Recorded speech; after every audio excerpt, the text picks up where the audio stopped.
Hello বন্ধুগণ, আজকে আমরা দেখব লেজার ব্যালেন্স কি। আমরা প্রথমেই sbismart.com এ ঢুকব।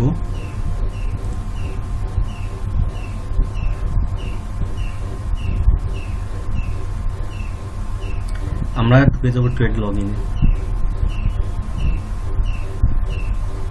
তো এই জায়গায় আমাদের ক্লায়েন্ট কোড, পাসওয়ার্ড এবং প্যান কার্ড নাম্বার দেব।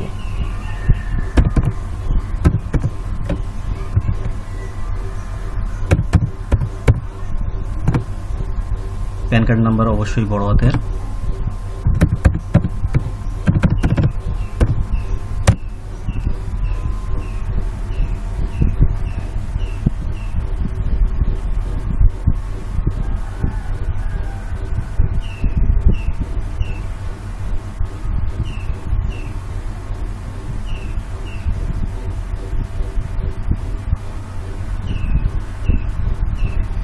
তো আমরা আমাদের লিমিট অপশানে যাব। এই লিমিট অপশানে গিয়ে আমরা অনেক সময় দেখতে পাই যে এখানে লেজার ব্যালেন্স নামে একটি ব্যালেন্স রয়েছে। তো এই লেজার ব্যালেন্সটা কি সেটা আজকে আমরা বুঝব। লেজার ব্যালেন্সটা হলো যে আমরা যদি কোনো শেয়ার কেনা বেচা করি, তাহলে পরে আমাদের যে পরিমাণ অ্যামাউন্টের আমরা কেনা বেচা করি বা যে পরিমাণ অ্যামাউন্ট আমাদের পাওয়ার কথা ওই শেয়ারগুলো বিক্রি করে বা কিনে, তো সেটা আমাদের এই প্রথমে লেজার ব্যালেন্সে চলে আসে। এই লেজার ব্যালেন্স হচ্ছে আপনার ক্যালকুলেটেড অ্যামাউন্ট, যেটা এখনো ফাইনাল হয়নি।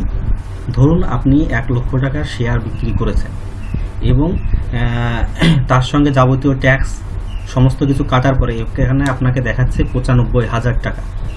তো এই অ্যামাউন্টটা আপনার এখনো মেন খাতায় আসেনি।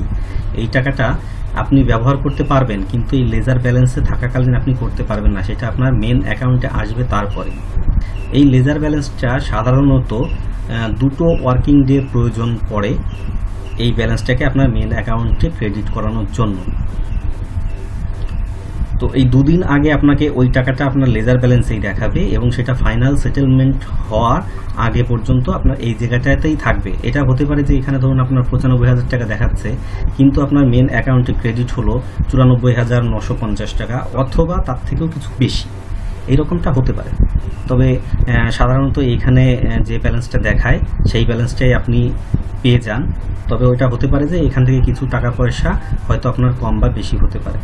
তো এটাই হচ্ছে আপনার ledger balance. Thank you for watching.